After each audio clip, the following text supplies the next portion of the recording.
My recollection was that it was just like any other job. It was just a conventional thing. The Alpha had done its overtake. We came along smoothly. I saw the bad guy looking to his left, looking to his right, ducking down across the back seat, which was just completely out of sort of comfort zone in terms of what I would expect someone to do in that situation. And then suddenly he sprang back up again.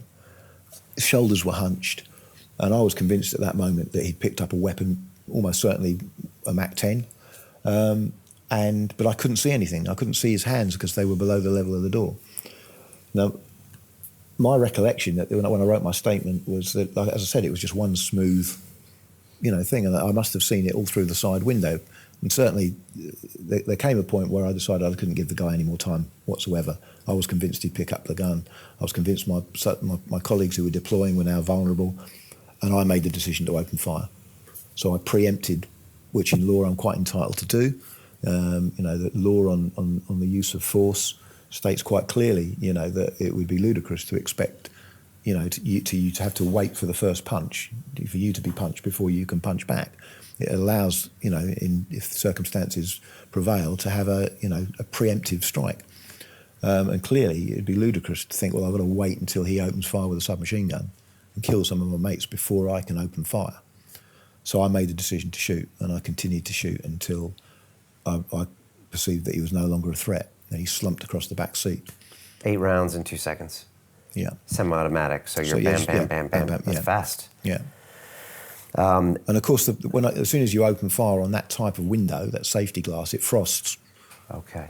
So I probably fired 2 or 3 rounds really quite quickly before the hole expanded to about that big and I could see. But it was, the way I've described it in court was it was a bit like looking through a hole in the ice into a pond. So I didn't have a particularly good vision, but I could see he was still there. And as long as he was still there, I perceived he was a threat. So I continued to shoot until I thought that he wasn't. So I fired, effectively I did, I fired 6 shots. Then I lost sight of him. And my perception was it was because we'd moved forward. It wasn't until years later that I discovered that actually once our vehicle came to rest, it stayed at rest. Because all our cars have what we call IDT. Don't ask me what it stands for, but it's effectively it's like a black box in an aircraft cockpit. Okay, so it tells you when you brake, what speed you were doing, did you sound your horns, all this sort of stuff, And so what they did is they combined what they got from the black box together with the video and came up with a computer reconstruction. Okay. So, so I thought it was because my vehicle moved forward. Well, if my vehicle didn't move forward, then what must have happened, logically, is Azelle Rodney must have slumped forward so that I could no longer see him behind the frosted glass. And I remember pushing myself back in my seat, seeing he was still there and firing the last 2 shots, and then he disappeared below the level of the window, and that was it.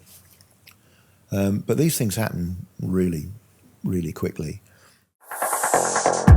Continue watching this fascinating conversation for free by clicking on the link below to visit our website, learn from the best minds in the world, and connect with a community of passionate people building the best versions of themselves.